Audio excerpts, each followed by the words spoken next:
10% 정도의 사람들이 이 주상골이란 뼈 내측의 액세서리 뼈 부골을 가지고 태어나는데요. 부주상골이 있는 경우에 동일한 증상이 반복적으로 발생하기 쉽기 때문에 격렬한 활동은 삼가시는 것이 좋겠습니다.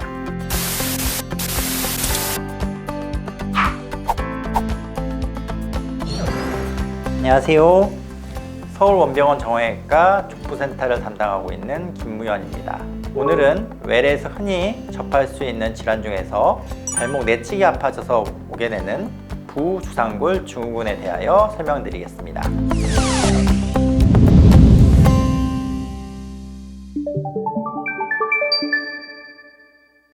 먼저 부주상골이 뭐냐 대해서 설명을 드릴 건데요. 일단 먼저 발 내측에 주상골이라는 뼈가 있습니다.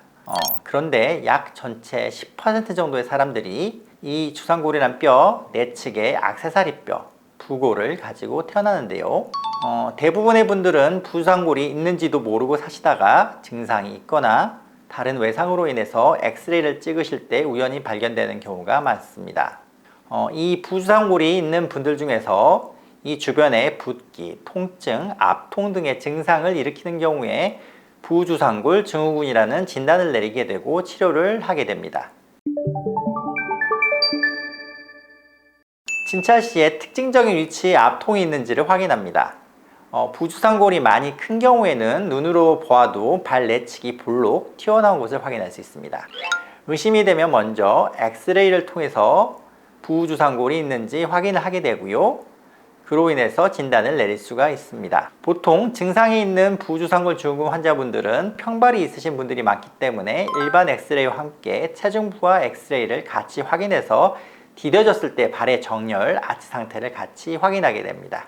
또 부주상골의 상태를 자세히 알아보거나 다른 질환의 감별을 위하여 CT, MRI, 초음파 검사를 시행하기도 합니다. 일단 증상이 발생하였다면 병원 내원하셔서 현재 상태에 대한 정확한 평가가 필요합니다. 가벼운 증상이고 발생한 지 얼마 되지 않았다면 여유 있는 신발의 착용과 활동을 좀 줄이시는 것만으로도 충분히 증상의 완화를 기대해 볼 수 있겠습니다. 하지만 증상이 심하다면 소염 진통제의 처방, 국소, 주사요법, 물리치료, 부모 고정 등과 같은 보존적 치료를 시행해 볼 수 있습니다. 또 부주상골 증후군은 편평족과 연관이 있는 경우가 많은데요. 아치를 보강하는 목적으로 교정 인솔, 깔창 치료를 시행하기도 합니다. 중요한 것은 증상이 좋아졌다 하더라도 부주상골이 있는 경우에 동일한 증상이 반복적으로 발생하기 쉽기 때문에 격렬한 활동은 삼가시는 것이 좋겠습니다. 다시 증상이 발생하는 것을 예방하기 위해서 너무 꽉 끼는 신발을 피하시는 게 좋겠고요. 여유 있는 신발을 신어서 자극이 되지 않도록 하여야 합니다. 또 과사용, 외상 등으로 인한 경우가 많기 때문에 발에 무리가 가는 활동을 피하는 것이 좋겠고요. 장시간 보행 또는 서 있는 활동, 발 뒤꿈치 등을 들어 올리는 동작 등은 증상을 악화시킬 수 있으므로 피하는 것이 좋겠습니다.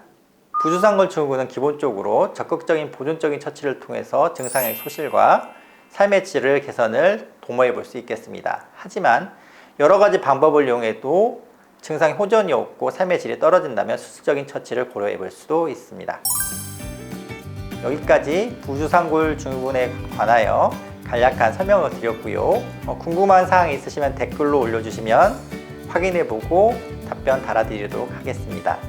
여기까지 들어주셔서 감사합니다.